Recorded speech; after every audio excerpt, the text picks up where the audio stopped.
Mohamed Seydou Baldé, vous comparaissez devant cette cour pour avoir à Conakry détourné ou tenté de détourner des fonds, notamment la somme, de nature à causer un préjudice et accompli par quelque moyen que ce soit dans un écrit public ou tout autre support d'expression de la pensée ayant pour objet ou qui peut avoir pour effet d'établir la preuve d'un droit ou d'un fait ayant des conséquences juridiques. D'avoir enfin, dans les mêmes circonstances de temps et de lieu, accepté directement ou indirectement un avantage indu pour vous-même afin d'accomplir ou de vous abstenir d'accomplir un acte dans l'exercice de vos fonctions de receveur communal de Matoto. Est-ce que vous reconnaissez ces faits? Non, non, non, non et non, non et non. Allez-y. Vous voulez vous expliquer? Voilà, allez-y. Oui. J'ai constaté d'abord que mon audition du 6 juillet 2022 est largement différente de l'audition de l'ordonnance du 23 juillet 2023.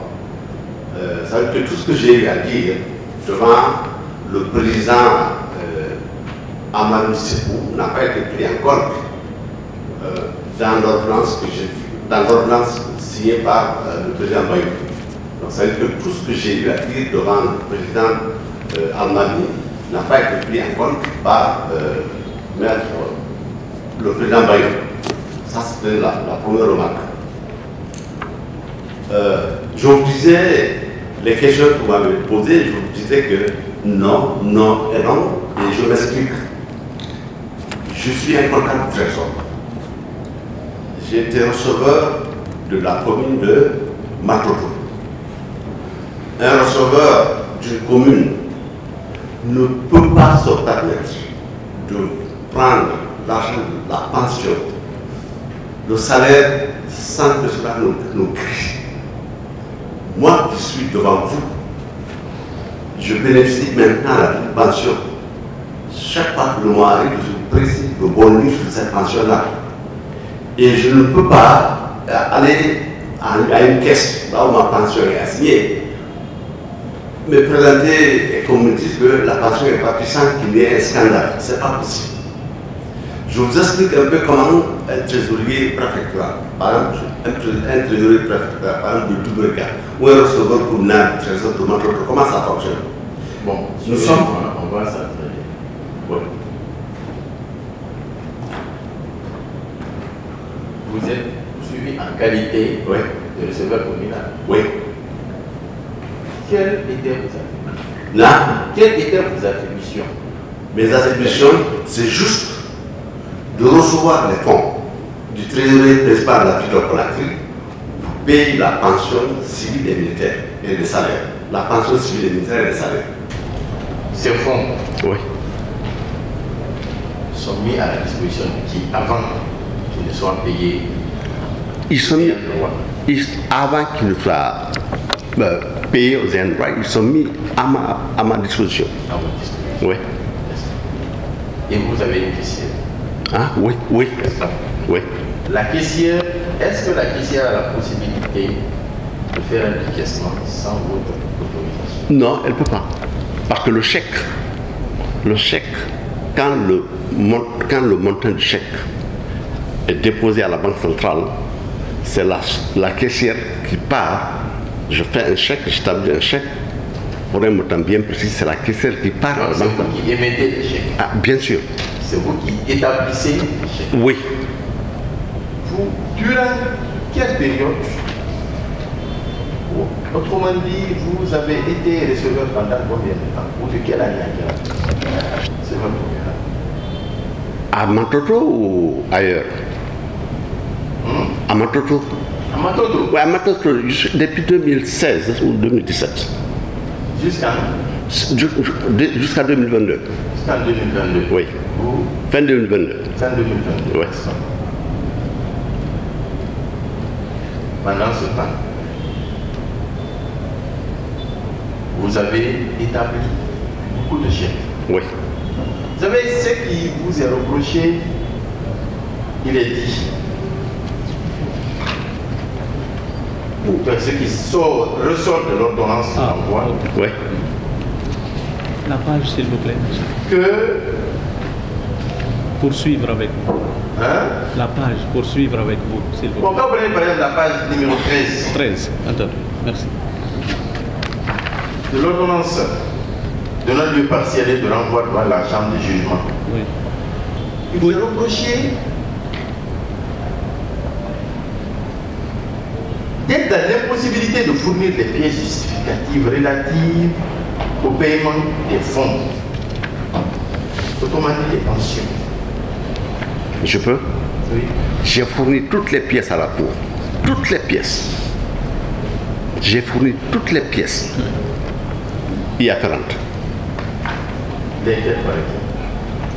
Quand j'ai fait un bordereau, elle n'est pas détaillée. Les chèques émis, les bénéficiaires de ces chèques et les lettres de paiement de ces chèques, les lettres par lesquelles j'ai toujours fait accompagner ces chèques à la banque centrale pour être payé.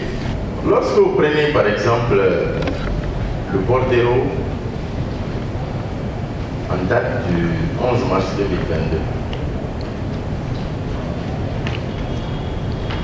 11 mars 2022 qui retrace de façon exhaustive et détaillée les différentes traces de paiement de l'ensemble des montants objets de la présente cause.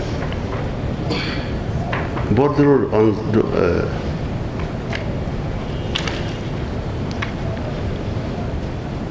mais j'ai pas compris la question. Il y a un bordereau qui retrace les paiements. Il y a la date, il y a les montants, il y a les numéros de chèque et les ayants droit. C'est ça? Oui. Oui. Non. En fait, c'est pourquoi j'ai fait ce schéma-là. C'est pour vous prouver, pour que vous compreniez par A plus B que ces montants sont venus. Bon, le gros montant est venu à mon compte. Mais je n'ai pas été ce n'est pas moi l'utilisateur en fait de ce compte-là. C'est que quand l'argent arrive, je ne fais que mettre le chèque au l'ordonnateur. L'ordonnateur, c'est-à-dire. Oui. Non, ce n'est pas l'ordonnateur, c'est celui-là qui m'envoie les fonds. C'est le trésorier principal, parce que c'est lui qui m'envoie les bordereaux et les chèques. Qui ordonne de façon pratique les décaissements? Oui. Non, c'est moi-même. C'est vous qui ordonnez? Oui. Donc vous êtes ordonnateur par rapport au décaissement? Oui, oui, absolument. N'est-ce pas? Oui. Vous avez dû émettre plusieurs chèques? Oui. N'est-ce pas? Oui. Pour ordonner des retraits, Oui. des fonds destinés au paiement des pensions civiles et militaires. Oui. Oui. Est-ce que vous pouvez nous expliquer un peu Oui. le processus de réception et de paiement des salaires? Oui. Les salaires. Les salaires. Des salaires d'abord. Oui. Ok. Les salaires, c'est comme j'ai voulu dire tout à l'heure là, les fonds viennent toujours de la direction générale du Trésor. Mais le représentant du directeur général du Trésor à Conakry, c'est le trésorier principal qui est basé au niveau de la ville de Conakry. C'est lui qui part à la société, l'argent comptable centralisé du Trésor, c'est lui qui part prendre les montants. Quand il arrive au niveau du gouvernorat, il nous fait venir, Et tous les montants, parce que ce qu'il reçoit là, ce qu'il reçoit de la direction du Trésor là, c'est ce qui nous répercute. Quand l'argent arrive dans mon compte, quand je reçois d'abord le chèque, parce que je reçois l'argent à travers un chèque. Quel compte? Votre compte? Oui, le compte de la commune, pas mon compte, le compte de la commune. Oui. Le compte du receveur communal du budget national, parce qu'il y a deux comptes, le budget national et le budget communal. Le compte du budget national. Donc le montant est encaissé dans ce compte-là. C'est en ce moment seulement que je remets le chèque aux ayants droit. C'est que, comme je venais de vous le dire, il y a un chèque qui revient au camp Alfaya, au comptable du camp Alfaya, et un autre chèque. Le deuxième chèque revient au camp au comptable Génie Route, et le troisième chèque revient à la caissière qui relève de moi, et elle part à la banque centrale. Elle prend les fonds, elle vient avec les fonds au niveau de la commune. Quand elle transporte les fonds à la commune, l'agent qui représente la caisse est aussitôt informé, parce que c'est lui qui gère les bulletins. Une fois que l'agent est informé, c'est à son niveau, c'est lui qui distribue les bulletins aux ayants droit, aux pensionnés, je veux dire. Une fois que les bulletins sont distribués aux pensionnés, c'est lui qui cachette les bulletins, il les signe. Mais c'est lorsque seulement ces pensionnés sont identifiés au niveau du chef de service de la pension, basé au niveau de la commune, c'est en ce moment seulement que ces gens-là se présentent au niveau de la caisse pour se faire payer.